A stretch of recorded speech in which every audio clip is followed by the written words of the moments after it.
J'ai un peu mauvaise conscience de vous inviter à vous enfermer dans une salle par une aussi belle journée. En tout cas, merci de prendre le temps, par un samedi après-midi ensoleillé, où on aurait peut-être envie d'être au bord du lac, de venir vous asseoir ici dans cette salle. Et j'espère que vous ne serez pas déçus d'avoir renoncé à la baignade pour passer un moment ici ensemble, pour réfléchir autour du bonheur national brut comme un élément de réponse aux défis auxquels nous sommes confrontés aujourd'hui en tant qu'humanité. Et donc, je voudrais commencer par nous remémorer un peu, je le ferai assez brièvement parce que je suis conscient que la plupart d'entre vous êtes tout à fait au clair avec ces questions, et simplement pour vous resituer dans le contexte, finalement, pourquoi le bonheur national brut et pourquoi est-ce que quelque chose qui a commencé au Bhoutan, dans un petit royaume, dans l'Himalaya, il y a 40 ans, devrait ou pourrait avoir une quelconque pertinence pour un pays comme la Suisse, qui est... alors on a en commun entre la Suisse et le Bhoutan, c'est à peu près la même superficie comme pays, mais le Bhoutan a 10 fois moins d'habitants, c'est vraiment un petit pays. Et néanmoins, il me semble que l'expérience sociale, humaine, culturelle et écologique qui se fait au Bhoutan a quelque chose à nous apprendre qui peut nous amener peut-être des pistes de réflexion sur ce que nous pourrions faire aussi. Et quand je dis ici, je ne veux pas seulement dire la Suisse, je veux dire l'Occident, le monde développé, le Nord, si vous voulez. Et je viens de passer 6 ans au Bhoutan, et après avoir passé 6 ans au Bhoutan, j'ai eu le sentiment que c'était plus urgent pour moi de sortir du Bhoutan et de venir partager ce type d'idées dans des pays riches, développés, plutôt que de rester au Bhoutan, qui finalement se débrouille déjà pas mal sans moi. Donc voilà, donc, pour commencer, peut-être une réflexion, un début de réflexion autour de... Excusez-moi. Voilà. De quels sont finalement les défis auxquels nous sommes confrontés, et aussi, surtout, d'être attentif au fait que ces défis ont toujours une face externe et une face interne. Donc quelque chose qui se manifeste dans le monde, sous forme de problèmes, de difficultés que nous rencontrons au niveau social, économique, écologique, etc., structurel, systémique, et puis une dimension plus intérieure qui a à faire avec finalement quel est l'état de conscience ou qu'est-ce qu'il se passe en nous-mêmes pour que nous donnions, pour que nous créions de tels systèmes, de telles structures, de telles sociétés. Voilà. Et donc le premier défi qui me semble être au cœur de la problématique ou des problématiques que nous rencontrons aujourd'hui, c'est ce qu'on peut appeler un défi existentiel, c'est-à-dire, là je reviens d'Allemagne, je donne une série de conférences en Allemagne, et j'ai parlé avec un psychologue du travail qui m'a dit que l'année dernière en Allemagne, il y a eu 3 millions de jours d'absence sur les places de travail liés exclusivement à des problèmes psychiques, burn-out, stress, etc., etc. On connaît, n'est-ce pas? Donc on a un vrai défi de santé mentale, de bien-être. Il y a beaucoup de souffrance au travail. Il y a aussi de la souffrance dans les écoles. Après ma conférence, les enseignants sont venus me voir et m'ont dit est-ce qu'on ne pourrait pas faire quelque chose? Je vous parlerai, on a un projet qui s'appelle Happy Schools, les écoles heureuses, et beaucoup d'enseignants se sont sentis touchés parce qu'il y a souffrance à la fois du côté des élèves et du côté des enseignants eux-mêmes. Et donc, ce sentiment que cette course effrénée au profit, toujours plus ou toujours plus vite, etc., amène beaucoup de gens dans les impasses, beaucoup de pression aussi. J'ai été chez Audi. Vous avez peut-être lu que le CEO de Audi est en prison depuis la semaine dernière. Donc, évidemment, comme il avait annoncé, il ne savait pas encore qu'il ne serait pas là pour m'entendre parce qu'il sera en prison. mais c'est assez caractéristique de la situation. Vous voyez, Audi, 40 000 employés, un des fleurons de l'industrie allemande, l'ingénierie allemande dans toute sa gloire. Et puis, de telles pressions, n'est-ce pas, d'être les premiers, d'être les plus concurrentiels, de battre les Japonais de Toyota, etc., qui les amènent à des comportements comme ceux qui ont mené M. Stadler en prison, c'est-à-dire de truquer les émissions de CO2 sur leur diesel, etc. Donc ce type de situation, on se demande, mais après la conférence, beaucoup de ces cadres de Audi sont venus parler, il y avait une longue ligne de gens qui venaient discuter, et individuellement, chacun d'entre eux était des gens tout à fait, vous voyez, des gens bien, aucun d'entre eux n'a l'intention de polluer la planète, de détruire la société, mais donc qu'est-ce qui fait que collectivement, nous créons des résultats qu'individuellement, aucun d'entre nous ne souhaite avoir. Vous voyez, il y a une espèce de contradiction entre eux. Si on parle aux individus, moi je n'ai jamais rencontré quelqu'un qui me disait oui, quand je me lève le matin, je me dis ok, comment est-ce que je pourrais détruire la nature, comment je pourrais augmenter les inégalités sociales, où est-ce qu'il y a encore une forêt que je pourrais abattre. Individuellement, je ne connais pas de gens comme ça. Et collectivement, c'est ce que nous faisons. Donc cette espèce de discrépance, vous voyez, de contradiction, il y a beaucoup de choses. Une première chose, c'est quelle est l'image de l'être humain que nous avons. Et quelle est l'image de l'être humain que nous transmettons à nos enfants? C'est quoi être un humain aujourd'hui sur Terre? Est-ce que c'est ça le but de l'évolution? Et alors, évidemment, c'est une caricature, ok, on est d'accord, mais quoique, pas tant que ça finalement. Si notre identité, comment dire, notre identité en tant qu'être humain, c'est avant tout notre identité économique, c'est-à-dire être producteur et consommateur. Dans le système actuel, on n'est pas si loin là du système bancaire. Où faudrait-il retrouver ou développer, je ne sais pas si, pas nécessairement on en a bien, mais peut-être développer une vision de l'être humain qui nous permette à la fois à nous-mêmes de trouver notre centre, de trouver les valeurs qui nous animent, d'aligner notre vie avec nos valeurs et surtout aussi de transmettre aux prochaines générations une image ou une vision de ce que c'est qu'être humain et ce que nous pouvons faire en tant qu'être humain qui donne sens à leur vie et qui les enthousiasme. N'est-ce pas, vous voyez les enfants entrer à l'école, quand ils sont petits, premier jour d'école, tous les enfants ont une énorme soif d'apprendre, une extraordinaire envie, n'est-ce pas? Puis 2-3 jours plus tard, en général, c'est fini ça. Et bien des enfants, le dimanche soir, pleurent ou sont tristes, parce que lundi matin, on doit retourner à l'école. N'est-ce pas? Donc des systèmes dans lesquels nous vivons qui nous aliènent, qui nous séparent de nous-mêmes. Et donc, toute cette espèce de crise existentielle qui traverse le globe, hein. Nous, on a fait des études en Asie, aux États-Unis, en Europe, et on voit, c'est un peu partout pareil.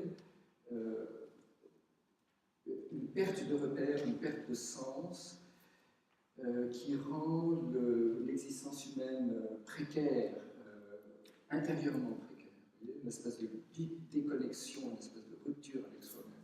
Donc, je pense là que cette première rupture, cette première déconnexion, cette première séparation est presque la cause racine, qui a pour conséquence la rupture avec autrui. Et la rupture avec autrui, donc, n'est-ce pas, si je ne suis pas connecté à moi-même, comment puis-je créer des relations saines, fortes, basées sur l'amour, la confiance, l'altruisme, la générosité, la compassion, etc. S'il n'y a pas ce centrage en soi pour pouvoir créer le lien l'un vers l'autre. Et donc ce deuxième rupture, cette deuxième déconnexion, cette deuxième aliénation se manifeste à la fois de manière très personnelle, n'est-ce pas, dans la difficulté à créer des relations saines, stables, fortes, de manière tout à fait quotidienne, même dans les contextes les plus apparemment harmonieux, comme la Suisse par exemple, se manifeste après de manière extrême dans des zones de conflit, par exemple. Avant d'être au Bhoutan, j'étais au CCR, j'étais dans pas mal de zones de conflit, et quand on est dans les zones de conflit, une des expériences les plus douloureuses qu'on peut avoir, c'est l'expérience des enfants soldats. On se dit, comment est-ce possible que nous, en tant qu'adultes, nous laissions faire ça? Parce qu'un enfant ne devient jamais soldat de lui-même. C'est par l'inné, quelle que soit sa nationalité, sa culture, sa religion. Il n'y a pas d'enfant qui spontanément prend une arme et va se battre. Quel type de déconnexion peut-il exister d'être humain à être humain, de cœur à cœur, pour que nous puissions faire ça à des enfants? Et alors que spontanément, et maintenant on a beaucoup d'études scientifiques qui le montrent, par exemple, l'empathie, la compassion sont des qualités innées à l'être humain. L'enfant, dès son plus jeune âge, déjà les nouveau-nés sont capables d'exprimer de l'empathie et de la compassion, parce que nous sommes même physiologiquement équipés pour, à travers ce qu'on appelle les neurones miroirs. Nous sommes physiologiquement équipés pour être capables de ressentir ce que l'autre ressent. Et vous regardez un nouveau-né dans les bras de sa maman, et vous voyez comment l'enfant est comme un miroir de la maman.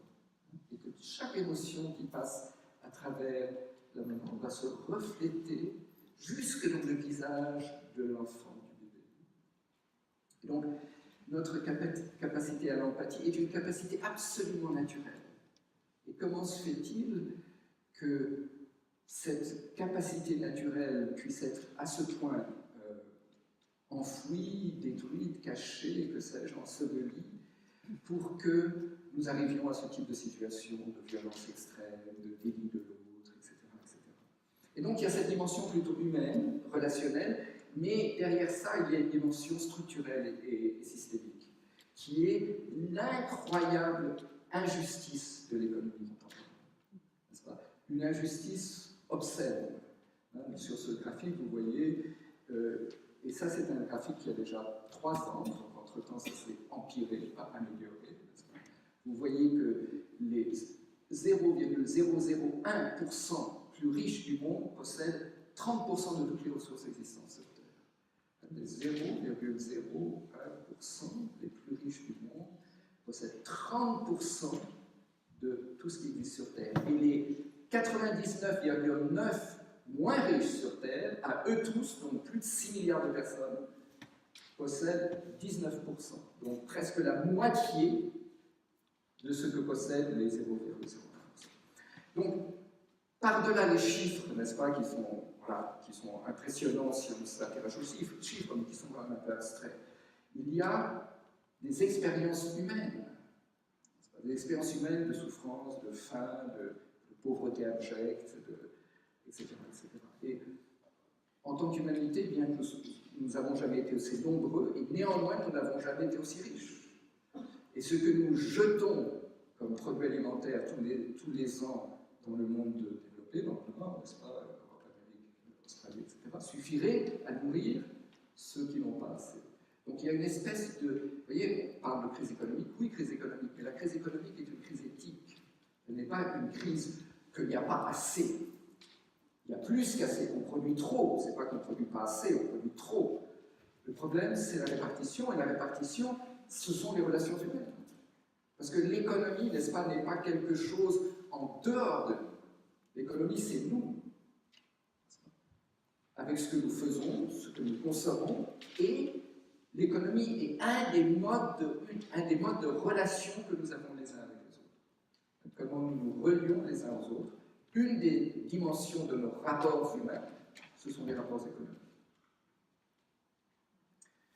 Voilà. Et le troisième défi, je ne vais pas en parler longuement, vu que, étant donné que je suis dans cette assemblée de l'association Ressources, vous êtes tous des spécialistes d'écologie, donc je ne vais pas vous bassiner avec des choses que vous connaissez déjà, mais simplement comme image, n'est-ce pas, que vous connaissez tous, cette prise de conscience du fait que depuis le début de l'histoire de l'humanité jusque dans les années 80 du XXe siècle, donc il n'y a pas très longtemps, enfin, pour moi qui suis un peu vieux, j'ai l'impression que c'est il n'y a pas très longtemps, nous avons toujours, en tant qu'humanité, utilisé beaucoup moins que ce que la Terre est capable de nous mettre à disposition. Et puis on arrivait à un point d'équilibre comme ça vers les années 80, et depuis notre empreinte écologique a monté en flèche, donc à la fois la surproduction et tous les déchets que nous gérons pas plutôt, que nous générons, oui, tous les déchets que nous générons, merci, font qu'aujourd'hui, il nous faudrait en fait globalement une planète et demie pour répondre à notre mode de vie. Mais quand on dit une planète et demie, ça compte le monde entier, donc de grandes parties de l'humanité qui vivent bien en dessous d'une planète. Mais nous, ici, nous vivons à l'équivalent d'à peu près, je sais pas, 2 planètes et demie, 3 planètes, les États-Unis, l'Europe, etc. Donc une perte de relation, perte de contact avec la réalité de la biosphère dans laquelle nous vivons, qui, encore une fois, a une dimension à la fois, vous voyez, matérielle et physique, mais aussi une dimension intérieure, qui est notre perte comme si nous ne savions plus que la planète sur laquelle nous vivons est un être au même titre que nous sommes des êtres. Ce n'est pas juste un amas de ressources à notre disposition. De nos jours, l'économie considère la nature comme étant les ressources naturelles et les gens sont des ressources humaines. Et le tout est au service de l'économie. Et cette perte de lien avec la nature, c'est peut-être la leçon la plus forte que j'ai apprise en étant au Bhoutan, c'était de vivre dans une culture dans laquelle la nature est encore perçue comme des êtres. Alors, vous le savez peut-être, le Bhoutan est le seul pays du monde à être carbone négatif, donc il capture plus de CO2 qu'il n'en émet. Il s'est engagé dans sa constitution d'avoir toujours plus de 60%, 62% de forêt, actuellement le Bhoutan a plus de 80% de forêt, de couverture d'arbres.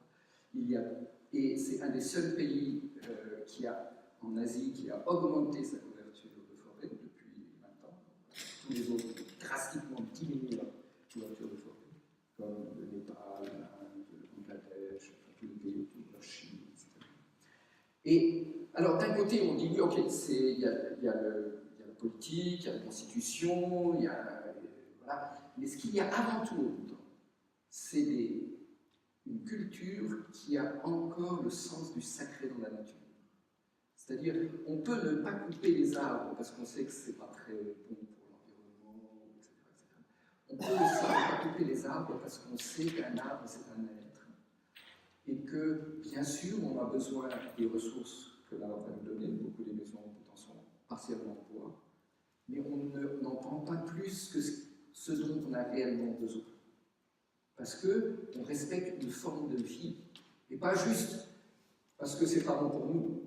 On ne peut pas être s'occuper d'écologie du tout, c'est tout simplement être stupide, vu que ça signifie détruire l'environnement, la biosphère dans laquelle nous vivons. Mais l'écologie bhoutanaise, c'est une écologie du sacré, c'est-à-dire la conscience que, par exemple, le Bhoutan est le seul pays au monde dans lequel il y a encore des 7000 et des 8000 qui n'ont jamais été, donc des sommets, des montagnes, qui n'ont jamais été conquis. Pourquoi? Parce qu'au Bhoutan, on dit que les sommets, c'est the abode of the gods, la demeure des dieux, et on ne va pas aller les déranger juste pour pouvoir planter son petit drapeau, et jeter sa bouteille d'oxygène. Et donc, il y a cette conscience qu'un lac peut être sacré, une rivière peut être sacrée, une montagne peut être sacrée, une forêt peut être sacrée, et ça donne une autre dimension à l'écologie qu'une écologie ethnocentrique. Et simplement parce que pour nous, en tant qu'être humain, on a besoin d'un peu d'écologie dans un environnement qu'on est en train de détruire. Donc en gros, est-ce que c'est ça le futur qu'on veut pour nos enfants, n'est-ce pas? Ou est-ce qu'on voudrait non seulement préserver, mais vraiment entrer dans une relation de respect, d'amour, si j'ose dire, avec cette planète qui est tellement belle.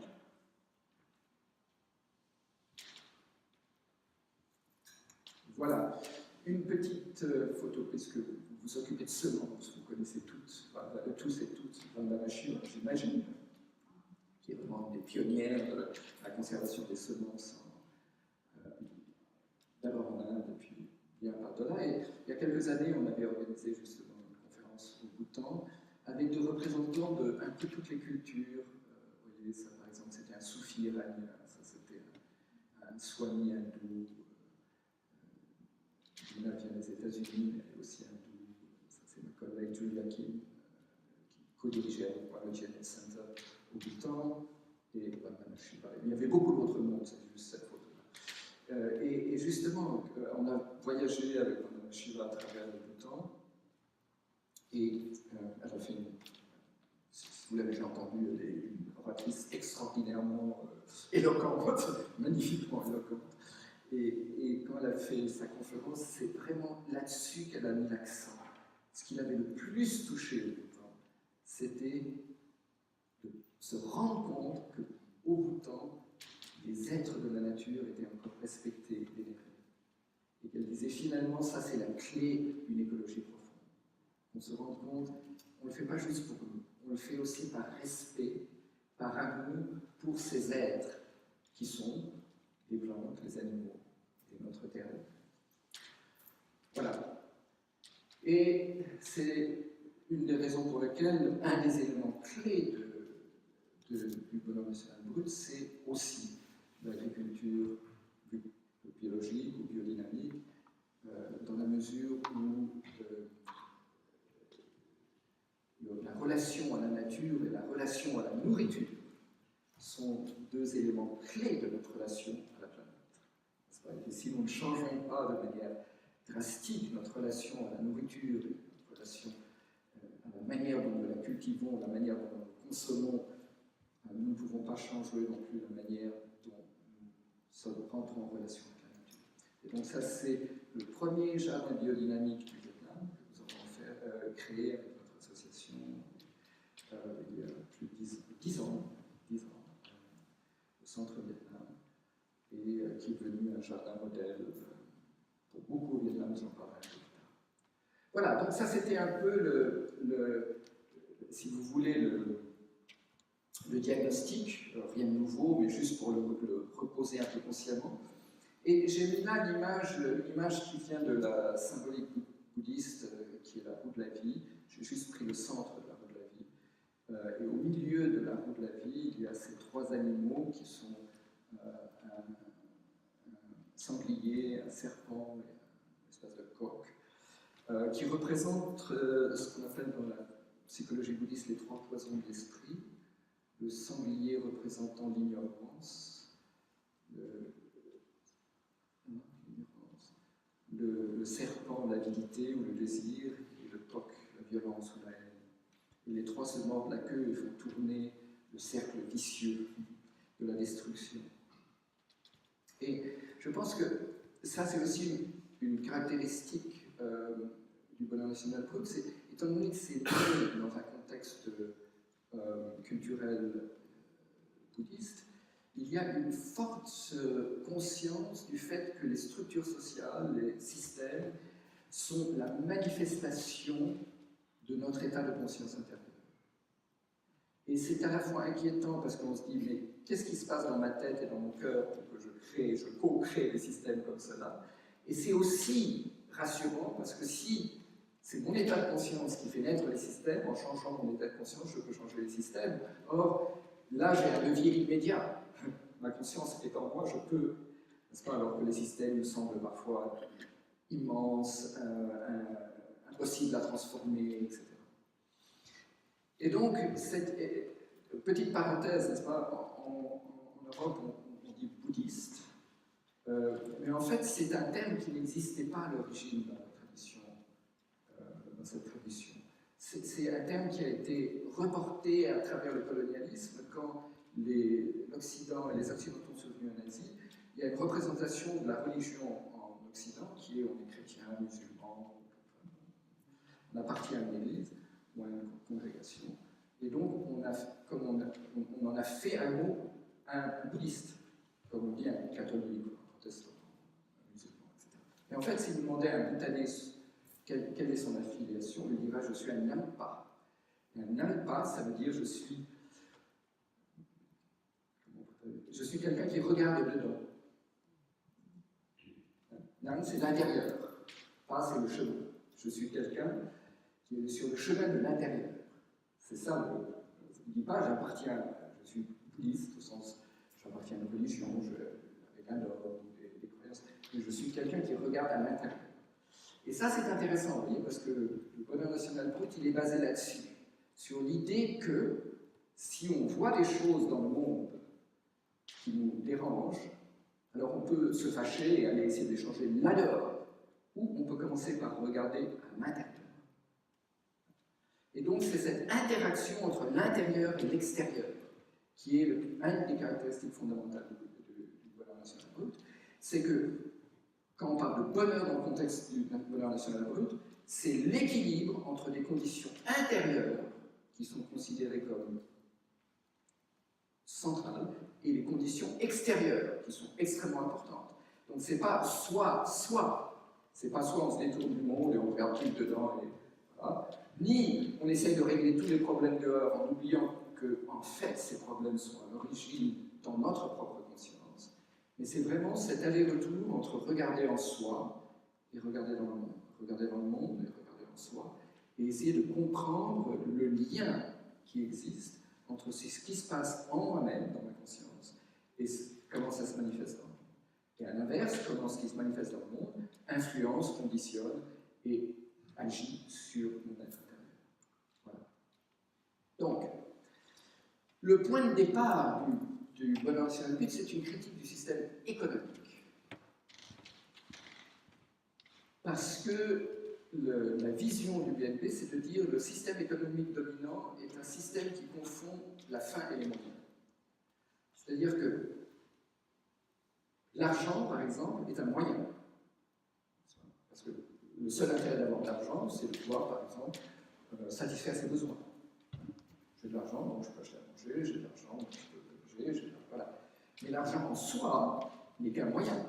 Or, dans le système économique actuel, l'argent est une fin.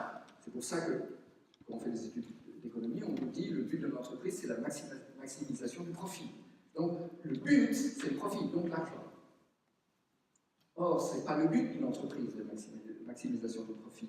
Le but de l'entreprise, c'est de répondre à des besoins légitimes. Et pour le faire, évidemment, l'entreprise a besoin d'argent. Si une entreprise fait faillite, elle ne peut plus répondre, elle ne peut plus accomplir son œuvre. Mais l'argent et le profit n'est pas le but, c'est le moyen. Donc ça, c'est le point de départ. Et l'autre point de départ, et c'est pas, la critique n'a pas commencé par le roi du Bhoutan, qui l'a fait très tôt en 74, en 74, mais déjà en 68, et c'est pas un Bhoutanais, c'était un candidat à l'élection présidentielle américaine. Il fut un temps où les candidats à l'élection présidentielle américaine avaient des choses intéressantes à dire. Il semble que ce temps soit passé depuis longtemps. Il fut un temps où c'était le cas. Croyez-le si vous le voulez. Bob Kennedy, en 68, dit « Notre PIB, donc produit intérieur brut, prend en compte dans ses calculs la pollution de l'air. » Donc pour le PIB, c'est un plus, parce que ça correspond à des transactions financières nécessitées pour dépolluer, etc. La publicité pour le tabac et les courses des ambulances qui ramassent les blessés sur nos routes. Il intègre la destruction de nos forêts ainsi que leur remplacement par un urbanisme tentaculaire et chaotique. Il comprend la production du napalm et des armes nucléaires. En revanche, le PIB ne tient pas compte de la santé de nos enfants, de la qualité de leur éducation, ni de la joie de leur jeu. Il ne mesure pas la beauté de notre poésie ou la solidité de nos mariages. Il ne prend pas en considération notre courage, notre sagesse ou notre culture. En un mot, le PIB mesure tout, sauf ce qui fait que la vie vaut la peine d'être vécue.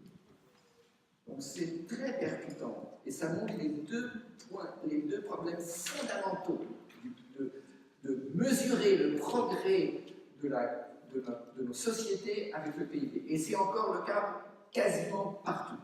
Et tous les politiciens, quand ils veulent se faire élire, ils disent « Votez pour moi et je vous apporterai plus de croissance économique ». Or, alors ils ne sont pas toujours d'accord sur comment ils vont y arriver, mais il n'y a personne qui vous dit « Votez pour moi et il y aura moins de croissance économique ». Or, le PIB a ces deux, paragraphe 1 et paragraphe 2, sont les deux incohérences. Le premier, c'est que énormément de choses négatives sont comptées comme positives, pour autant qu'elles permettent une augmentation des transactions financières. Typiquement, n'est-ce pas, la Suisse vient le Conseil fédéral vient de déclarer que la vente d'armes devait être un peu plus souple, parce que finalement c'était injuste pour notre économie de l'armement, qui ne peut pas faire face aux concurrences des autres économies comme l'Allemagne, la France, l'Angleterre, Israël, etc. Donc plus il y a de guerre, et mieux ça sera pour la Suisse, évidemment. Parce que s'il n'y a pas de guerre, on ne vend pas d'armes. Et ça, c'est un exemple parmi beaucoup, n'est-ce pas? Et à l'inverse, donc, des éléments extrêmement négatifs qui apportent que souffrance sur Terre sont considérés comme positifs parce qu'ils leur apportent de l'argent. Et à l'inverse, beaucoup d'éléments qui sont tellement importants dans notre vie, l'amitié, l'amour, une promenade en forêt, ou au bord du lac, que sais-je. Mais si vous ne payez pas pour le faire, ça ne vaut rien, ça n'a aucune valeur. Si en tant que parent, vous prenez plus de temps avec vos enfants, et peut-être vous travaillez un peu moins pour avoir plus de temps avec vos enfants, être bon parent, c'est pas bon pour le pays. Un, vous gagnez moins. Deux, vos enfants n'auront probablement pas besoin d'aller voir le médecin, le psychologue, etc., vu qu'ils auront une famille heureuse. N'est-ce pas? Donc le pauvre psychologue, le pauvre médecin, il aura moins de clients. Par contre, si vous négligez vos enfants, vous travaillez comme des fous du matin au soir, vous n'avez jamais un moment pour eux, et vous les laissez juste devant leur tablette ou leur ordinateur, parce que c'est comme ça que vous faites la paix. Là, vous êtes de bons citoyens PIB. Mais de mauvais parents, peut-être. Vous voyez l'absurdité de ce calcul. Donc, l'idée de base, c'est de dire nous devons compter différemment. Parce que ce que nous mesurons est extrêmement important, surtout de nos jours, où on est dans une société rationnelle, basée sur des chiffres, des faits objectifs, etc. Mais par-delà cela, ce que nous mesurons, c'est ce à quoi nous sommes attentifs. Si nous ne mesurons pas, nous ne sommes pas attentifs à ces choses. Donc, nous oublions, par exemple, que les choses importantes ne coûtent rien, parce que nous ne les mesurons pas. Et les choses que l'on mesure ne sont pas des bons indicateurs de bonheur, de bien-être et d'épanouissement ou d'harmonie. Et d'ailleurs, Joe Stiglitz, qui était un des prix Nobel d'économie il y a quelques années, le dit très clairement, GDP is not a good measure of economic performance, it's not a good measure of well-being. Il dit, le PIB n'est pas une bonne mesure de la performance économique parce que ce n'est pas une bonne mesure du bien-être. Et vous voyez, ça remet l'économie à sa place, qui est de dire l'économie devrait, comme toutes les institutions sociales, tous les systèmes sociaux, être au service du bien-être. Mais si nous ne mesurons pas l'impact que nos systèmes ont sur le bien-être, nous n'en sommes pas conscients et nous mesurons de fausses choses. Donc, pour revenir au bouton, le point de départ, c'était ce jeune homme, 17 ans à l'époque, accède sur le haut trône. Son père est mort, il accède au trône, il a 17 ans, ça commence comme un conte de fées, il était une fois un jeune prince de la 7 montagnes et 7 océans. Et ce jeune prince est sage. Pourquoi est-il sage? Parce qu'il sait qu'il ne sait pas. Une mission classique de la sagesse. Il sait qu'il ne sait pas. Et pendant 2 ans, il se met à parcourir le pays et se met à l'écoute des gens. Il va de village en village et il se met à l'écoute des gens. Il leur dit, je suis votre roi, je suis jeune, je ne sais pas ce que vous attendez de moi, dites-moi.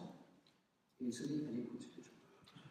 Et au bout de 2 ans de pérégrination à travers le Bhoutan, il dit, finalement, c'est difficile parce que plein de gens veulent des choses très différentes. Mais tout le monde a un point commun. Tout le monde souhaite être heureux. Tout le monde souhaite que ses proches, ceux qu'il aime, soient heureux.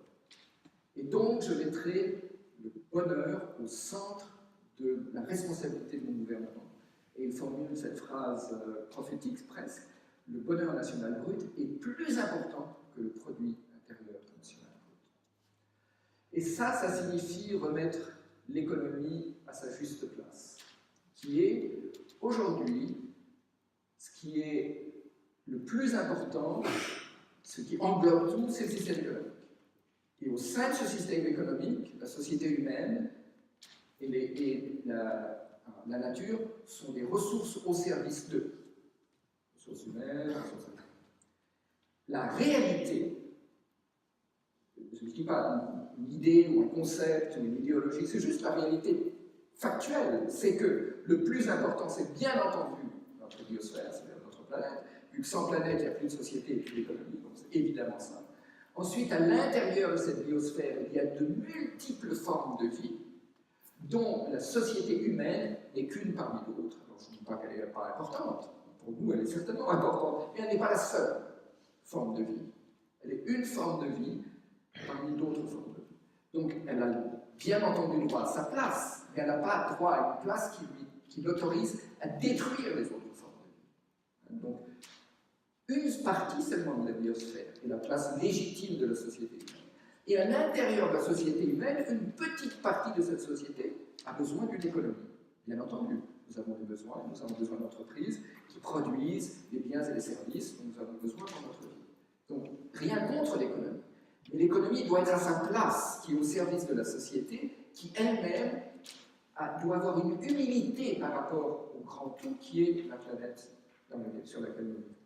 Donc, ça, c'est l'idée de base de de remettre l'économie à sa place. Pas de nier l'économie, pas de dire il ne faut pas d'économie, etc., mais de lui donner sa juste place. Donc ça commence dans les années 70, et pendant une trentaine d'années, c'est un peu comme ça. À l'extérieur du Bhoutan, c'est considéré un peu comme une utopie sympathique. Il y a un petit pays qui fait des trucs dans son coin, chante là, voilà. Et progressivement, il y a une prise de conscience de plus en plus de personnes, dont vous, si vous ne seriez pas là aujourd'hui, et beaucoup d'autres sur Terre, et dans différents contextes, que, en fait, le système actuel est voué à sa propre destruction, à sa propre perte. Que nous devons réorienter la manière dont nous vivons ensemble et la manière dont nous vivons sur Terre. Et ça va jusqu'au moment où, en 2011, le gouvernement royal du Bhoutan propose à l'Assemblée générale des Nations Unies une résolution qui s'appelle Happiness and Well-being Towards a New Development Paradigm, donc bonheur et bien-être, un nouveau paradigme de développement. Cette résolution est adoptée et 1 an plus tard, il y a une grande conférence internationale à New York dans laquelle le Bhoutan présente son concept de bonheur national brut, vous y étonnant, avec le Genetic Center, le Centre de bonheur national brut. Et 68 pays co-signent une résolution pour demander au Bhoutan de faire des propositions pour voir comment ce concept, ou c'est pas juste un concept, je vous montrerai, c'est pas juste un concept, c'est aussi un index de mesure, etc., pourrait être appliqué dans d'autres pays. Et ça, c'est le début de l'aventure de l'internationalisation du bonheur national brut, et c'est une des raisons pour lesquelles je suis devant vous aujourd'hui. Et donc, qu'est-ce que c'est que ce bonheur national brut? Par-delà cette vision globale de dire ok, il faudrait mettre le bonheur et le bien-être au centre de tous les efforts du gouvernement, du développement, mais plus concrètement, qu'est-ce que ça veut dire? Alors, premièrement, c'est une vision holistique de la société, de l'homme et de l'univers. C'est pour ça que j'ai mis le mandala, qui est une représentation symbolique de cette vision holistique de l'univers dans la perspective bouddhiste, qui donc regarde les interactions de manière systémique entre les différents aspects du système. Et donc, il y a 4 éléments fondamentaux dans le bonheur national brut. Premièrement, c'est un paradigme de développement, c'est de dire ce qui va guider notre vision du développement, c'est qu'est-ce qui apporte du bien-être et du bonheur à tous et à toutes les formes de vie. Donc, ce n'est pas seulement tous les êtres humains, mais c'est aussi toutes les formes de vie. Donc, toutes les décisions doivent être prises en tenant compte des besoins humains, mais aussi des besoins des autres espèces, qu'elles soient animales, végétales ou terrestres. Donc, c'est un nouveau paradigme de développement. Alors, par exemple, pour vous dire que en général, on ne connaît pas les bonnes nouvelles, parce que les mauvaises nouvelles font plus vendre la presse. Mais par exemple, 20 États aux États-Unis, quand on parle des États-Unis aujourd'hui, on a les cheveux qui restent sur la tête, les enfants séparés de leurs parents, enfin, etc., etc., toutes les horreurs qui sont aussi une réalité actuelle. Mais en même temps, 20 des États aux États-Unis ont déjà adopté des indicateurs alternatifs de développement. Le Costa Rica a des indicateurs alternatifs. La Nouvelle-Zélande, la nouvelle Premier ministre de Nouvelle-Zélande qui a été élue il y a quelques mois, dans son premier discours inaugural, a dit « Dorénavant, nous allons mettre le bien-être de tous au centre des décisions gouvernementales ». Wales, le Pays de Galles, a un Happiness of Wellbeing, non, Wellbeing of Future Generation Act, ça s'appelle, c'est-à-dire l'acte du bien-être des générations futures, dans lequel il passe en revue toutes les décisions prises par le gouvernement du Pays de Galles, à l'aune de quels seront les impacts de ces décisions, pas sur nous, mais sur nos générations futures. Donc, vous voyez, ça, c'est le type de choses qui sont en train de se passer, mais dont on ne parle pas, parce qu'on se focalise sur les mauvaises nouvelles. Donc, le nouveau paradigme de développement est quelque chose qui est en route. Ensuite, quand on dit le bonheur national brut est plus important que le produit intérieur brut, ça signifie qu'on veut remplacer quelque chose qui est un outil de mesure statistique. Le PIB, c'est un outil de statistique. On ne peut pas le remplacer par un idéal. On doit le remplacer par un autre outil de mesure statistique. Et donc, c'est un index et un système de mesure du progrès, avec 9 domaines, 150 indicateurs. Donc, c'est un outil d'analyse et de mesure du développement du pays, mais pas seulement le développement économique, mais le développement global. Troisièmement, c'est un outil d'évaluation des politiques publiques, où, enfin, quel que soit le niveau dans lequel sont prises les décisions, c'est un outil d'évaluation et d'aide à la prise de décision, pour se dire, quand je prends une décision, quel va être l'impact de cette décision, pas seulement économiquement, mais socialement, écologiquement, sur la culture, etc. etc. Et quatrièmement, c'est un chemin de transformation de la conscience individuelle et collective, parce que, encore une fois, l'idée de base, c'est de dire que les systèmes dans lesquels nous vivons ne sont ni des lois naturelles, ni une révélation divine, ils ont été créés par les êtres humains, c'est une manifestation de ce que nous pensons, ressentons, interagissons les uns avec les autres, et comment nous agissons, les décisions que nous prenons chaque jour, et donc nous les avons créés, nous pouvons les changer. Et ça demande un changement de conscience. Donc ça, ce sont les 4 éléments du BNP. Et qui sont basés sur une structure d'architecture, si vous voulez, qui sont la bonne gouvernance, la préservation de l'environnement, une économie durable et équitable et la promotion de la culture. Donc, pour ceux d'entre vous qui connaissaient la triarticulation de Steiner, vous voyez 3 des 4 éléments de la triarticulation qui sont politique, culture et économie, auxquels se rajoute l'écologie. Donc c'est la triarticulation plus l'écologie. Et ensuite, il y a l'index lui-même, qui est quels sont les éléments que l'on mesure pour vérifier si les décisions qu'on prend, si l'évolution de notre société va dans la bonne direction. Ce sont les 9 domaines dont je ne parlerai pas parce que je vois que j'ai déjà presque dépassé l'heure. Si vous voulez en savoir plus, vous pouvez nous contacter, on sera liste, vous pouvez vous inscrire, il y a des séminaires, des cours, etc. Ça, c'est juste une première introduction. Et une petite citation d'Aristote qui dit « L'objet principal de la politique est de créer l'amitié entre les membres de la cité. » C'est très bon. J'aimerais que nos hommes hommes politiques et nos femmes politiques se souviennent de ça. C'est quoi leur job? C'est de créer de l'amitié entre les membres de la cité. Voilà. Vous me donnez encore 10 minutes? Oui. Ça va? Je ne vais pas vous imposer ça. Il fait chaud. Alors, juste pour clore, deux aspects. Premièrement, quand nous parlons de bonheur national brut, de quel bonheur parlons-nous? Alors, j'ai pris quelques exemples aussi de la culture grecque pour vous montrer que ce que je partage n'est pas seulement lié à la culture bouddhiste orientale. Il faut être bouddhiste, ou il faut être taoïste, ou il faut être hindou, ou il faut être chinois, populaire. Non, c'est quelque chose d'universellement humain. Et déjà, les philosophes de l'ancienne grecque, n'est-ce pas, avaient cette distinction entre deux formes de bonheur, hédonien et eudaimonia. Donc hédonia, où on a fait le mot hédonisme, ce sont des sentiments agréables, des expériences agréables. Et alors, quand je parle de bonheur national brut, les gens souvent disent, oui, mais écoute, le bonheur c'est tellement subjectif, c'est juste un sentiment, on ne peut pas le mesurer, voilà. Alors, ils ont raison quand on parle de hédonia. Qu'est-ce qui me fait plaisir? Il y a des gens qui adorent, moi j'adore marcher en montagne, mais il y a des gens qui trouvent ça vraiment insupportable de marcher en montagne, c'est fatigant, on transpire, etc. Et puis ça sert à quoi? Après, vous arrivez en haut, vous devez descendre. Donc oui, pour chacun, n'est-ce pas, ici dans le canton de Vaud, beaucoup de gens apprécient un très bon vin, il y a des bons vins sur la côte, etc. Pour certains, ça c'est le plaisir. Moi, je ne bois pas d'alcool. Vous m'offrez le meilleur vin de la côte. Je bois de l'eau. Là, bien sûr, c'est très personnel, très subjectif, etc. Et ça, c'est l'hédonia. C'est-à-dire, qu'est-ce qui nous fait plaisir? Et ça, évidemment, chacun peut décider.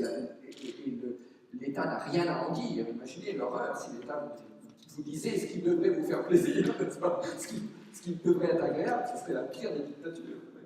Mais eudaimonia, c'est autre chose, qui veut aussi dire bonheur en grec. Oeus, c'est beau ou harmonieux. Ouais, d'accord. La beauté, l'harmonie, l'équilibre. Et daimon, c'est pas le démon, c'est daimon au sens platonicien, c'est-à-dire c'est mon être véritable. Platon parlait du daimon, c'est mon être réel. Et eudaimonia signifie vivre en accord avec son être véritable, être en harmonie avec son être véritable. C'est-à-dire avoir une vie qui est alignée avec mes valeurs, mes aspirations les plus profondes. Et ça, c'est le bonheur durable. Parce que l'agréable et le désagréable, ça varie sans arrêt. Et quand vous poussez l'agréable un peu trop loin, il devient désagréable. Vous avez un délicieux repas gastronomique, et si vous mangez un peu trop, tout d'un coup, c'est un sentiment absolument désagréable. Donc, l'agréable et le désagréable, c'est instable, c'est impermanent, ça change sans arrêt, c'est très individuel, etc. Mais le fait de vivre une vie qui fait sens, qui est alignée sur mes valeurs, et alors, personne n'a à vous dire quelles sont vos valeurs. La seule question, c'est est-ce que c'est aligné avec vos valeurs, quelles qu'elles soient.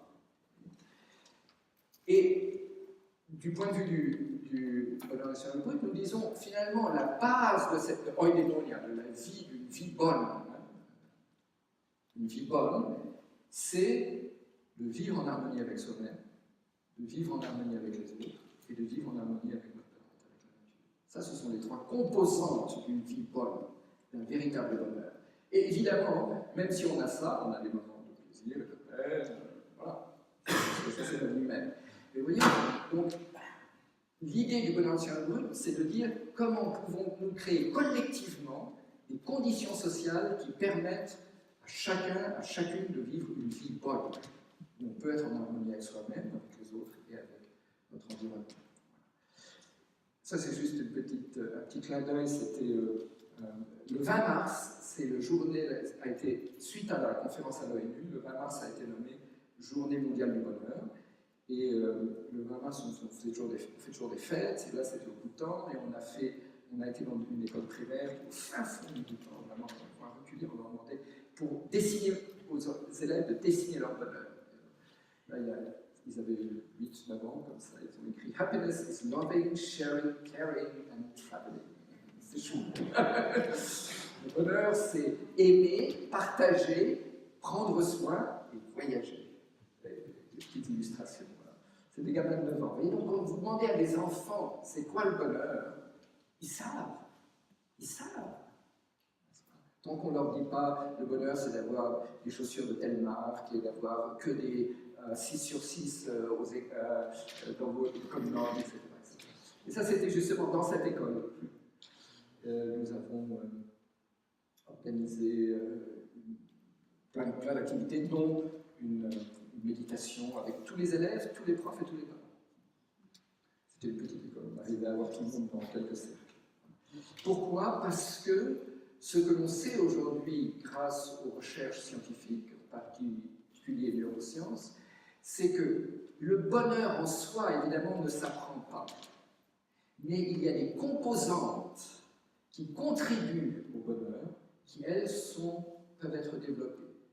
Par exemple, la compassion, la gratitude, l'altruisme, etc.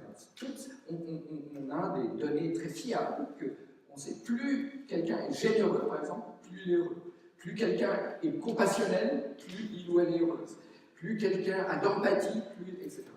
N'est-ce pas? Et on a aussi maintenant beaucoup de recherches scientifiques sur l'impact de la pleine conscience, la méditation, la contemplation sur non seulement le cerveau, mais alors sur le cerveau on a beaucoup de recherches, mais aussi sur la santé générale.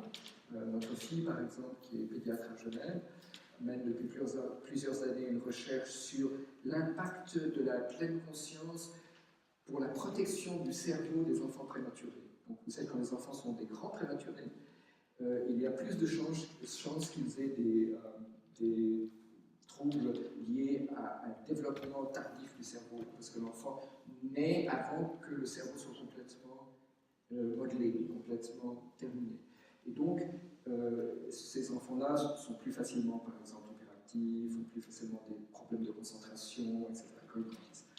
Et là, depuis plusieurs années, elle mène une étude là-dessus, où on voit que des exercices relativement simples, de pleine conscience, d'attention, etc., créent une véritable protection pour le cerveau de l'enfant et donc pour son équilibre général. Donc, ce qu'on peut dire, c'est qu'il y a ce qu'on appelle des happiness skills, donc des compétences au bonheur. Pas le bonheur même, il y a des compétences qui vont contribuer à créer les fondements intérieurs d'une bonne vie.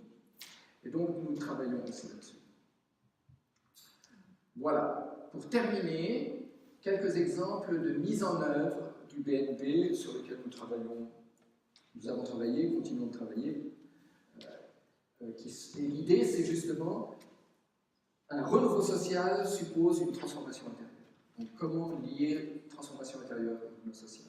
Et les domaines dans lesquels on travaille en priorité, c'est l'éducation. Donc, on a un très gros projet éducatif, Happy Schools, les écoles heureuses, je parle un tout petit peu, en entreprise, dans les communautés, avec un accent beaucoup sur l'agriculture bio, la permaculture, l'agriculture biologique, biodynamique, et aussi dans les villes. Donc, quelques exemples parmi ceux-là, je n'ai pas le temps de tout vous présenter. Un premier, c'est justement Happy Schools. Donc, Happy Schools, c'est un projet que nous avons monté avec le ministère de l'Éducation au Vietnam, un projet pilote, dans lequel nous introduisons cette idée des 3 relations, vous voyez, se relier à soi-même, se relier aux autres et se relier à la Terre, dans le curriculum des écoles. On appelle ça self-care, care for others in society, and care for the environment and the planet. Donc, on appelle 3 modes of care. 3 soins, comment introduire depuis le jardin d'enfants jusqu'à l'université cette conscience de l'importance du soin qu'on porte à soi-même, à sa propre conscience, à son hygiène de vie, etc. Du soin qu'on porte aux relations humaines, des compétences sociales, relationnelles, émotionnelles, et le soin à la Terre et à notre planète, avec des programmes, entre autres ceux qui ont fait le workshop avec Marie-Fleur de Deep Ecology, de éco-psychologie, comme ça s'appelle, psycho-écologie, écologie profonde. Ça fait partie du module 3. Deep Ecology, vous voyez? Ça fait partie du module 3. Donc, Voilà, donc ça c'est un projet qu'on a lancé au Vietnam, c'est la deuxième itération, déjà on l'avait fait il y a 4 ans, et avec un suivi scientifique de l'Université de Genève et de Lausanne et une université au Vietnam, et avec le but de pouvoir présenter au ministère de l'Éducation d'ici 3 ans des résultats concrets, de manière à ce que le programme puisse être étendu à l'ensemble du système scolaire vietnamien. Deuxième exemple, c'est le BNB entreprise. Donc on a dit, n'est-ce pas, la souffrance, elle est aussi beaucoup dans le monde des entreprises. Nous avons travaillé avec un certain nombre d'entreprises, par exemple Big Rim en Thaïlande, qui est une très grosse entreprise qui couvre beaucoup de secteurs, entre autres production d'énergie, mais aussi transport, etc., etc. Ça, c'est le CEO et propriétaire de Big Rim. Ça, c'est la princesse du Thaïlande qui est venue signer l'accord. Pardon, du Bhoutan, mais c'est la présidente du Janet Center. Voilà. Ça, c'est les CEO des deux compagnies. Et une des conséquences du programme de mise en œuvre, alors il y a eu beaucoup, je ne peux pas le raconter en détail, c'est un long processus, 3 ans de travail avec eux, qui était à la fois sur le bien-être des collaborateurs et collaboratrices à l'intérieur de l'entreprise, mais aussi l'impact de l'entreprise sur la société et sur l'environnement.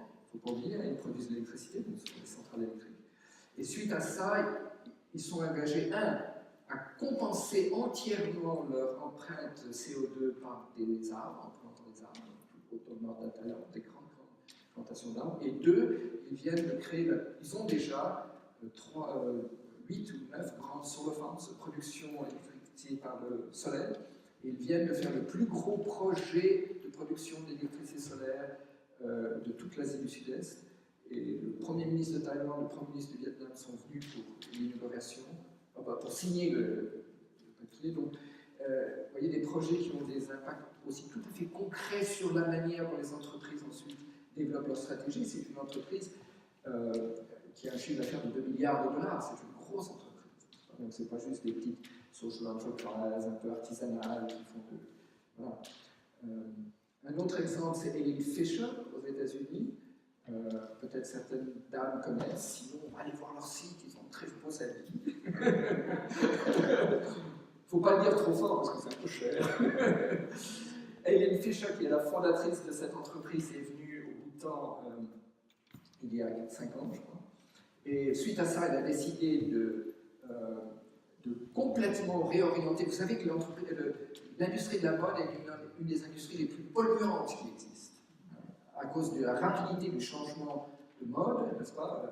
Toutes les saisons, on doit acheter de nouvelles choses, à cause de la manière dont les cotons, etc., les textiles sont produits, les textiles artificiels, mais même les cotons, etc., avec énormément de produits chimiques, à cause de la qualité des colorants qu'on utilise. Donc c'est extrêmement polluant. Et elle s'est promis d'être la première entreprise de mode entièrement écologique. Et donc, ils ont fait une analyse de toute la chaîne de production, depuis la production du coton et des différentes matières premières, les conditions de travail des travailleurs, la manière dont c'est tissé, la manière dont c'est teint, la manière dont c'est cousu, et jusque la vente dans les magasins. Et tous les habits Eileen Fisher, vous pouvez les ramener chez Eileen Fisher, et vous recevez un bon et qui vous fait une réduction sur le prochain habit que vous achetez. Et soit il est remis en forme et revendu, soit il est découpé en morceaux et un nouveau habit est fait avec le vieux. Donc leur but, c'est d'arriver à une économie totalement circulaire, ce qui, dans l'industrie de la mode, sera probablement le premier. Alors, il y a quelques bons exemples, hein, Patagonia, par exemple, des trucs super. Voilà, d'industries qui essayent vraiment de tenir compte de ces critères. Et puis là, le troisième exemple, c'est sur lequel nous sommes en train de travailler, c'est Bitis, c'est la plus grande entreprise de chaussures vietnamienne. Nous avons été contactés il y a 2 ans par Bitis, on a toujours repoussé parce qu'on n'avait pas le temps et les ressources. Et là, maintenant, on a lancé le projet GNH Business avec Bitis, même processus. Par exemple, toutes leurs semelles sont en caoutchouc naturel, ce n'est pas des synthétiques, etc. Donc là, il y a tout un travail extrêmement intéressant, je pense, à faire au niveau de l'entreprise. Et le troisième niveau qui me semble intéressant, c'est de travailler avec des collectivités. Voilà, ça ce sont quelques exemples de mise en œuvre. Ah oui, juste pour finir, quelques images, n'est-ce pas, le BNP peut être mis en place à des grands niveaux, comme un pays ou une grande industrie, mais on peut être mis à tout petit niveau. Donc on a mis en place, on fait une petite communauté au Vietnam. Ça, vous voyez, c'est la communauté, c'est une petite communauté. Nous avons le premier jardin biodynamique, et où nous utilisons les 9 domaines du BNB pour évaluer le bien-être de notre communauté et de mettre en place. Donc ça, ce sont quelques exemples concrets de comment le BNB peut être mis en place, pas seulement en Bhoutan, mais un peu partout. En Suisse, évidemment, vu que vous avez la démocratie directe, vous pourriez même imaginer une votation d'introduire le BNB dans la Constitution suisse. Pourquoi pas? On a le droit de rêver. Et pour terminer, un petit rappel, il n'y a pas de chemin vers le bonheur est le chemin. Donc n'attendez pas que tout change pour être heureux, soyez heureux et heureuses ici et maintenant. Merci.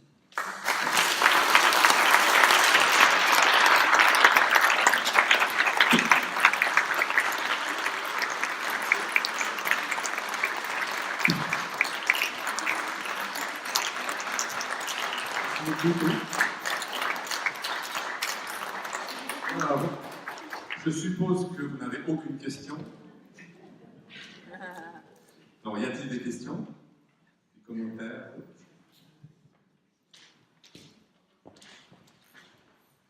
Merci. Vous avez juste, parce que vous n'aviez pas le temps, pas parlé des villes, et j'aurais bien voulu avoir un exemple, ça m'intéresse beaucoup, comment appliquer ça. Alors, au niveau des villes, j'ai été contacté par des maires de différentes villes. Alors, je travaillais par exemple à Vienne, en Autriche. Ils ont créé une nouvelle ville, enfin, comme une ville satellite en dehors de Vienne qui s'appelle die Seestadt. Et là, comme il l'a créé de toutes pièces, ils se sont dit essayons de prendre en compte la dimension du bien-être et du bonheur des habitants d'emblée.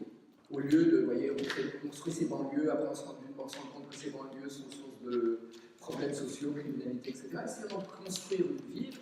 Alors, et donc, ils ont essayé de mettre en place les concepts du BNB dans la ville, dans cette nouvelle ville, die Seestadt. Par exemple, ils ont créé les transports en public qui vont jusqu'à cette nouvelle ville avant de créer la ville. Alors que la ville, c'est l'inverse. On crée une nouvelle ville et pendant longtemps, il n'y a pas de transport public, donc tout le monde doit avoir une voiture. Et puis, au bout d'un moment, les gens râlent tellement que la ligne de bus va jusqu'à là. Là, ils ont commencé par le transport public. Deuxième chose, pas de voiture à l'intérieur de la Seestadt. C'est-à-dire qu'il y a des parkings souterrains autour. Et donc, depuis le parking, vous devez aller à pied jusque chez vous. Alors ils ont dit, mais les gens ne voudront jamais, ils veulent tous avoir un parking sous l'immeuble, et ça marche très bien, les gens se parlent. Troisièmement, des espaces verts entre tous les bâtiments. Donc c'est une ville à la campagne, si vous voulez. Quatrièmement, pour éviter que seulement les grandes enseignes qui sont très riches puissent s'installer, pour tous les petits commerçants privés, 1 an sans location, gratuitement. Les locaux mis à disposition gratuitement pendant 1 an pour permettre à des petits magasins de s'installer, parce que ça, on sait, c'est ce qui crée la convivialité. Si vous n'avez que les grandes chaînes de supermarchés, il n'y a pas de convivialité. Donc les petits, voilà, ça c'est quelques exemples, on pourrait continuer. Et là, donc, j'ai travaillé avec le maire de Vienne, de Stuttgart, de Munich, de Hambourg, donc il y a beaucoup d'initiatives. Une autre question?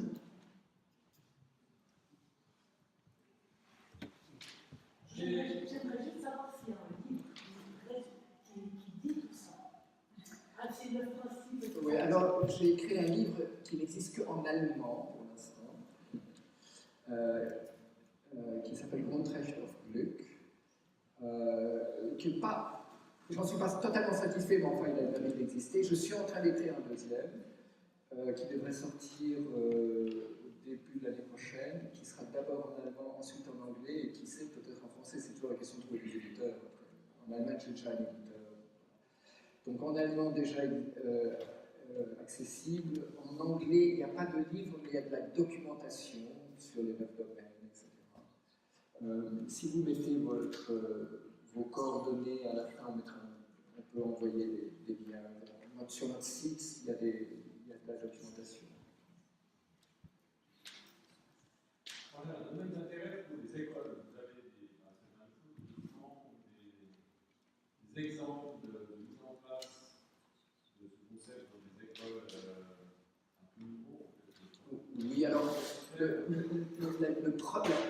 le premier projet qui s'appelait Call to Care, on l'a fait au Bhoutan, au Mexique, en Israël, au Vietnam, je ne sais plus encore un autre pays, aux États-Unis, et c'était plutôt quelques écoles à chaque fois.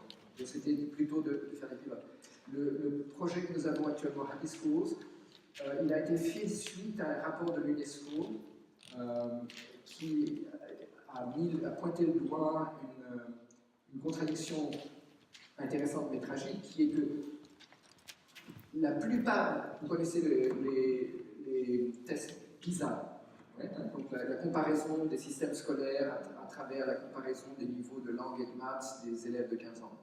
Je simplifie, mais en gros c'est ça. Qui est devenu l'équivalent pour l'éducation de ce qu'est le PIB pour l'économie. Donc le truc, et si un ministre de l'Éducation peut dire que sous mon règne, le niveau PISA a monté, tout va bien, et si ça descend, il perd son job. En gros, j'exagère à peine. Et eux, ils ont montré, donc l'UNESCO a montré que, à part la Finlande, qui a un cas à part, qui a un système scolaire très intéressant, mais à part ça, tous les pays avec les plus hauts niveaux PISA, qui sont en Asie du Sud-Est, c'est Corée du Sud, Japon, Hong Kong, Singapour, etc. Et tous ont des niveaux de bien-être des enfants et des adolescents catastrophiques. Burn-out, suicide, dépression, etc.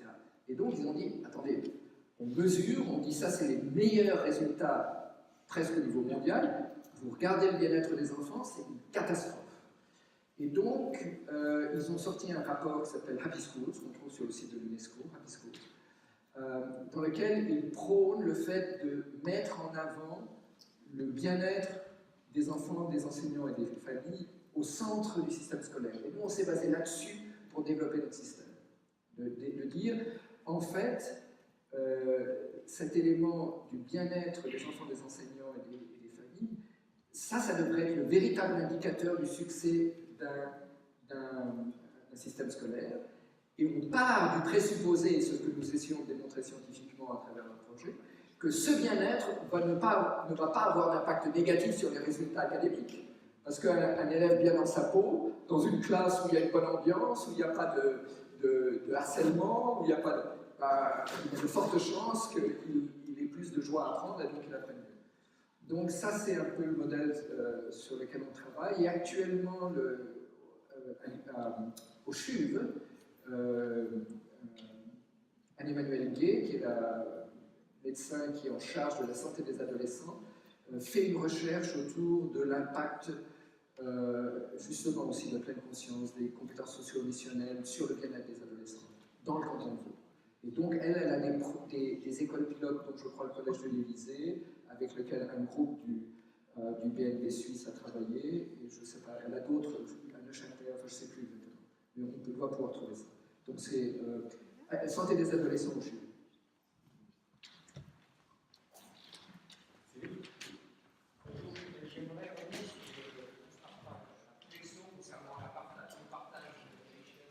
Oui. Je me demandais le soleil, l'air, l'eau, la pluie, Oui. ça appartient à qui? Et alors, justement, n'est-ce pas, je trouve que c'est vraiment une très très bonne question, parce que ça amène la notion des communs, de common goods, donc les communs. Et pendant toute l'histoire de l'humanité, on est parti du principe naturel que les communs, donc vous en avez mentionné quelques-uns, sont la propriété de tous. Or, ce qu'on voit, c'est une progressive privatisation des communs. On a commencé par privatiser la terre. Est-ce que la terre, ça appartient à quelqu'un? On a commencé par privatiser les forêts. Est-ce que les forêts, ça appartient à quelqu'un? Maintenant, on privatise l'eau. Bientôt, ce sera difficile d'accéder à de l'eau publique, parce que l'eau est en train d'être complètement prise en otage par les grandes compagnies, dont Nestlé pas loin d'ici, n'est-ce pas?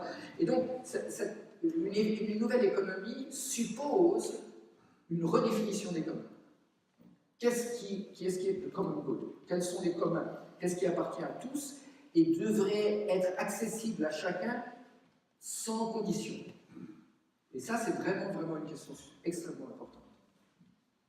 Je me permets de rebondir parce que ressources de vie pour tous, hein, c'est exactement finalement ce qu'on cherche à travailler, et de dire au fond que ce soit les semences, que ce soit le sol, on a parlé du silence, on a parlé de la nuit, par exemple, tout à l'heure, en disant que c'était des ressources de vie pour tous, dans le sens de commun précisément, et que les politiques publiques devraient aller dans la direction d'une restitution de ces biens, d'une certaine manière, à la collectivité, sans discrimination de capacité de production, de propriété, etc. Et au fond, tout le défi actuel pour nous, c'est d'aller thématiser ces choses de manière un peu plus précise, un peu plus claire.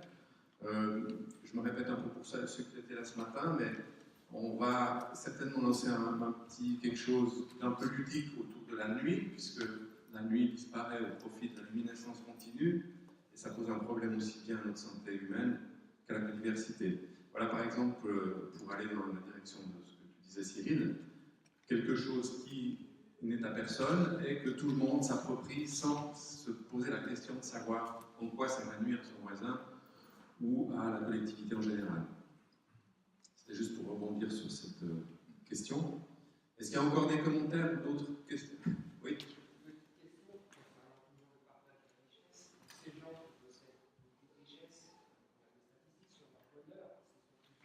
Est-ce que vous pouvez parler un peu plus fort? Ces gens qui possèdent ces richesses, est-ce qu'on a des statistiques concernant leur bonheur? Est-ce qu'ils ont plus de bonheur que ceux qui ne possèdent rien? On a petite idée là-dessus, mais je pense que... Oui, oui. Alors, on a des statistiques. Ce qu'on sait, c'est qu'il y a une corrélation entre l'augmentation du revenu et le bien-être quand on part de situations dans lesquelles les besoins fondamentaux ne sont pas couverts. Donc, par exemple, nous, on l'a vécu de très près au Vietnam, c'est après la guerre, un des pays les plus pauvres du monde, etc. Et on a vu qu'au fur et à mesure que les besoins de base commençaient à être couverts, il y avait un véritable mieux-être. Okay, et à partir d'un moment, ça stagne. C'est-à-dire, par exemple, les États-Unis ont triplé leur produit intérieur brut au cours des dernières 20 ans, et le bien-être a stagné et a commencé à décliner, d'où, excusez-moi de faire de la politique, si on est heureux, on ne vote pas pour Trump. Donc il y a vraiment eu, il y a eu le bien-être, il y a eu un déclin du bien-être, alors qu'il y avait une énorme progression du revenu. Et on sait que, alors donc, il n'y a plus, à partir d'un certain niveau qui est relativement bas, qui n'est pas si haut que ça, hein, dès que les besoins fondamentaux sont couverts, il n'y a plus de corrélation. Donc vous gagnez de plus en plus, vous n'allez pas de plus en plus en plus. Pas du tout. Et la deuxième chose, c'est qu'il y a eu des recherches très intéressantes faites sur ceux qui ont gagné la loterie. Le rêve de beaucoup de gens, 6 numéros justes au loto. Et quand on regarde ce qui se passe avec les gens qui gagnent le loto, c'est en général une catastrophe. C'est pas du tout quelque chose qui apporte du bonheur. Alors, le problème, c'est que vous ne pouvez pas venir dire à quelqu'un qui est pauvre, crois-moi, moi je suis suisse, j'ai en effet l'expérience, l'argent ne fait pas le bonheur. On ne peut pas faire ça. Mais objectivement, on peut vraiment dire que l'argent ne fait pas le bonheur. Pour autant que nos besoins de base soient couverts, or nos besoins de base peuvent être couverts par bien d'autres manières que par de plus en plus de revenus, comme par exemple par le common good, les biens communs. Par exemple, si vous regardez les statistiques, le Bhoutan fait toujours partie un des pays les plus pauvres. Avec l'équivalent de 200 € par personne par an. Vous allez au Bhoutan dans les villages, vous ne voyez pas de misère, vous n'avez pas de mendiants, vous n'avez pas de pauvreté. Les gens n'ont pas d'argent, ils ont une très bonne vie. Pourquoi? Parce que, par exemple, quand un jeune couple se marie, tout le village se met ensemble et construit la maison. Ça ne coûte rien. C'est des pierres. La forêt, c'est bien commun, donc le village a le droit à tant d'arbres, etc. C'est de la boue, ça ne coûte rien. C'est du travail, et tout le monde le fait ensemble, en chantant. Donc, vous voyez, ici, vous voulez acheter une maison, vous faites 1 million de francs, ou 500 000, et prendre un gros crédit, et avoir des dettes, etc. Et on peut aussi avoir une maison autrement. Donc, c'est ce type de changement de mentalité. Est-ce que la seule manière de répondre à mes besoins légitimes, c'est de gagner de plus en plus, ou est-ce que c'est de redéfinir la manière dont nous vivons ensemble en tant que société? Je pense qu'il y a aussi alors là je vais peut-être un peu sortir du sujet, mais une forme de capacité de désobéissance, ou de résistance au moins, à des modèles convenus, qu'on retrouve bien sûr dans le produit national brut. Et cette, d'une certaine façon, cette capacité qu'on aurait de résister ou de créer fait précisément défaut dans le système éducatif, puisqu'on apprend aux enfants à être des petits soldats, beaucoup plus que des êtres à part entière de la communauté. Donc c'est à ce niveau-là que je verrais aussi peut-être des actions utiles, c'est de redonner une sorte de pouvoir personnel aux individus, en commençant par les enfants à l'école. Voilà. On va s'arrêter là. On a un peu de retard, mais voilà, c'était passionnant. Merci beaucoup. Je vais juste passer la parole encore quelques minutes à Cécile, peut-être, si tu veux, Cécile. Donc Cécile Emmetsberger et Sarah Branche, je vais vous expliquer en 2 mots. Excusez-moi, juste deux choses. Donc, on a mis une liste là, si vous voulez être tenu au courant des activités, Bonheur National Brut Suisse, etc., EMI, notre association, vous pouvez vous inscrire. Et puis, on a des flyers pour une fête et pour une petite formation d'un jour au Bonheur National Brut en septembre, pour ceux que ça intéresse. Merci beaucoup.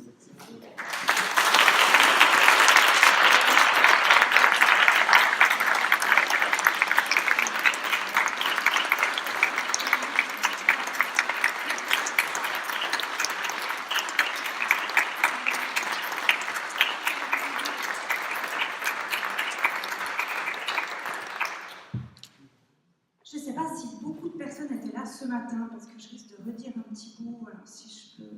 Est-ce que vous pouvez lever la main ceux qui étaient là ce matin, que je me fasse une idée? Ah, ça fait beaucoup. Donc, je ne vais pas redire grand-chose, du coup. Par contre, moi, ce que je retiens un petit peu de toute cette journée, effectivement, et tu finis, c'est quel est notre pouvoir d'action, quelle est notre responsabilité, et comment est-ce qu'on peut effectivement transformer le regard pour changer un petit peu nos habitudes de concevoir le monde, nos habitudes d'agir en fait. Parfois c'est pas très compliqué, hein. Quand on voit vos schémas, on se dit c'est juste une posture, un angle différent à prendre et puis on peut se lancer dedans. Donc je pense que la notion de responsabilité, et pour ma part je voudrais quand même revenir aujourd'hui avec l'idée de faire avec chacun et avec tout le monde, parce que c'est vrai qu'on n'est pas encore parti en Suisse au niveau des villes, sur ces histoires de produits, de bonheur, etc. Par contre, il y a toutes les démarches communautaires qui, à mon avis, vont un peu dans ce sens où justement on travaille sur des vieux principes, des vieux concepts d'anthroposophie, là, un peu pour faire le lien avec là où on est aujourd'hui, ce concept de salutogénèse qui dit vraiment donnons la possibilité à chacun de comprendre son environnement, quel qu'il soit, ça peut être sa maison, ça peut être son quartier, ça peut être sa ville, et en fonction de mes compétences, comment est-ce que je peux agir dans cet environnement. C'est un concept d'anthropologie qui est revenu, qui est maintenant repris même par l'OMS pour développer justement toutes les démarches communautaires dans les villes, pour pouvoir redonner la place à chacun, parce que c'est effectivement tous ensemble, en incluant tout le monde. Évidemment, je le dis ici en pensant à nous tous. Stradivarius, comme je le disais ce matin, nous sommes tous des instruments de musique exceptionnels, avec des défauts qui font notre exception, et c'est ça qu'on doit mettre en œuvre. Voilà. Donc je ne vais pas représenter la branche et tout, je l'ai déjà fait. Par contre, il y a Jérémy Waber, le responsable agricole, qui vous attend à l'extérieur pour aller voir très concrètement la ferme. Je pense qu'il va repasser aussi un petit peu par le jardin. Comment est-ce qu'on peut gérer une ferme en biodynamie? Il vous en parlera très bien, probablement beaucoup mieux que moi. Et puis comme ça vous fait une petite déambulation avant le repas et avant le concert. Voilà, merci.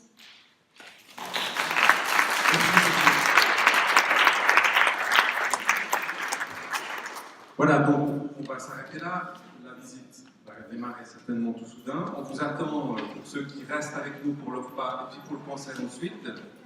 Et on vous remercie de votre attention et de votre participation jusque-là déjà.